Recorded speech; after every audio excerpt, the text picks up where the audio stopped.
The Lord be with you. And with your spirit. A reading from the Holy Gospel according to St. Luke. Glory to you, O Lord.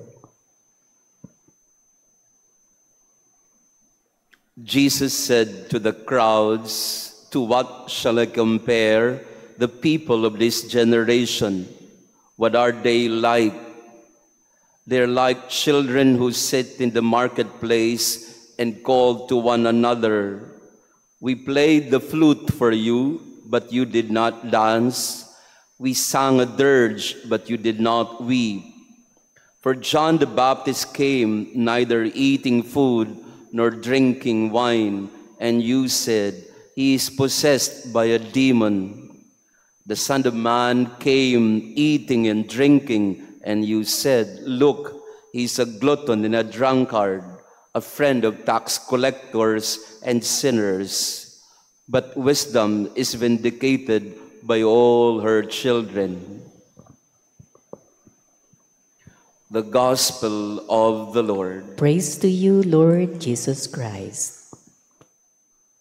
Praised be Jesus Christ. Now and forever. Good morning, dear friends, brothers and morning, sisters. Pakibati nga ng magandang umaga din ang ating mga kasama. Thank you for coming to our Mass today. And to our online parishioners, thank you also for being with us in prayer. We played the flute for you, you did not dance. We sang a dirge, but you did not weep. How shall I describe your generation?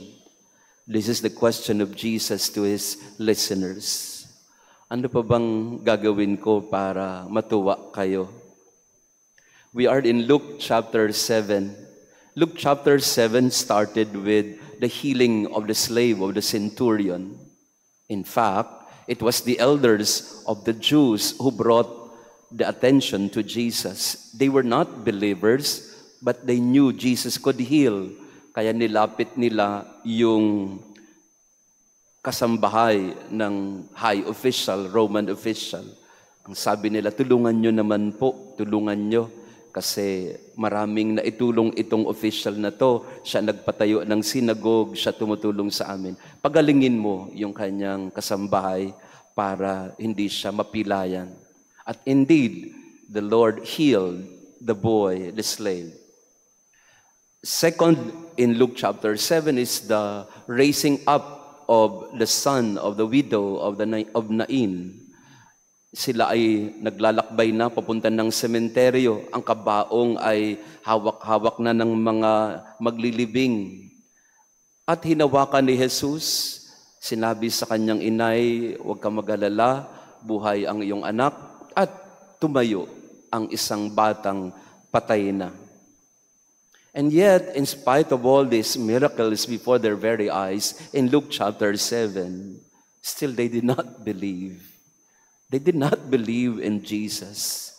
Ang sabi ng mga tao, hindi kagaya ni Juan Bautista, mas kapanipaniwala pa siya sa iyo.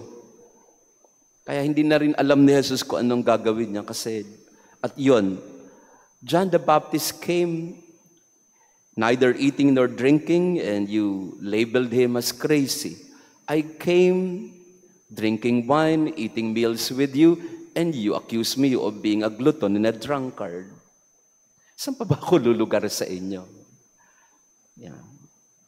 We call this, in psychology, dissatisfaction. Dissatisfaction. Damn if you do, damn if you don't. We are just not satisfied.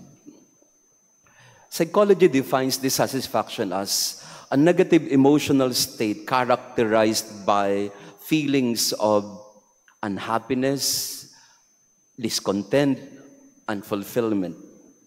And if it is chronic dissatisfaction, it can lead to stress and even depression.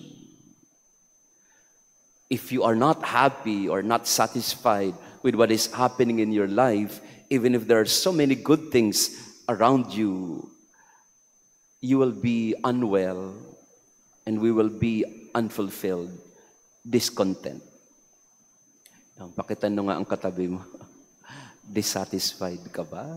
What area or dimension of your life are you dissatisfied today? Marami daw causes ang dissatisfaction. It could be expectations, unmet expectations. You're not satisfied kasi yung mga empleyado mo, unmet expectations. O kaya yung anak mo, unmet expectation. So it could be because you're not meeting, or people around you are not meeting your expectations, so you're dissatisfied. Unfulfilled desires. May mga gusto ka, pero hindi nangyayari. So unfulfilled desires could also be a cause of dissatisfaction. Comparison to others, you're not happy with yourself because others are better than you, so you're dissatisfied. Mas maganda yung ginawa nila, mas maraming kita nila, and you compare yourself and you are dissatisfied. Could also be cause of external pressure. Pinipressure ka ng parents mo, pinipressure ka ng biyanan mo, and they are dissatisfied with your performance, and so you feel pressured and stressed out. Unresolved conflicts, no? May mga hindi kayo mapagkasunduan, kaya tuloy, you are not happy and you are not fulfilled. So, dissatisfaction happens when there is a perceived gap between your current situation and your desired state in life. And apparently, in our gospel, people were not happy with Jesus. In spite of raising someone from the dead, in spite of Him healing the slave of the centurion, and yet they were not happy yet with Jesus. Parang kung ikaw lulugar mo sarili mo sa kay Jesus, ano pa bang gagawin ko? Binuhay ko na patay? Pinagaling ko na nga yung may sakit? Hindi pa rin kayo happy? Para kayong mga bata throwing tantrums because you're not dissatisfied. Binigyan kayo ng lollipop pero mas gusto nyo ice cream. Binigyan kayo ng ice cream, gusto nyo cake. Binigyan kayo ng cake, so on and so forth. We are never satisfied. Are you in that situation of your life? You are never satisfied with everything that God throws at us or God bestows on us? We're never happy because we have never learned to be satisfied. So, pakitanong ulit ang katabi mo, happy ka na ba? O hindi pa rin. Hindi pa rin kasi you are never satisfied. And St. Paul in our first reading, beautiful, 1 Corinthians 15, one of the more famous 1 Corinthians 12, brother, one of the more famous teachings of St. Paul. I propose to you a better path in life. Not dissatisfaction, but the path of love. The way of love. Sabi ni St. Paul, the way of love is exemplary because love is patient. Love is kind. Love is not jealous. Love is not inflated, not self-serving or rude. Love does not seek its own interests. Love is not quick-tempered. Love does not rejoice in wrongdoing, but rejoices in the truth. Love bears all things, believes all things, hopes in all things. Love endures all things. The way of love. When we follow the way of love, even if things are not well, even if things are not fulfilled, even if things are not perfect, we are happy and blessed because we love. We love the imperfection. We love the unfulfilled situation. We love the people who are not so perfect.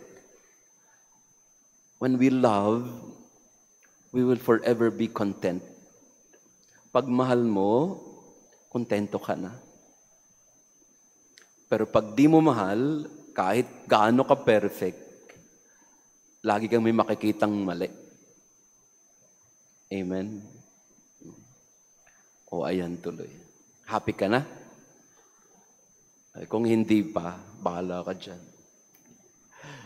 The Lord tells us today, sabi ni, okay, I'd like to end with Padre Pio. I like this very much with Padre Pio's words. Pray, hope, do not worry. Worry is useless.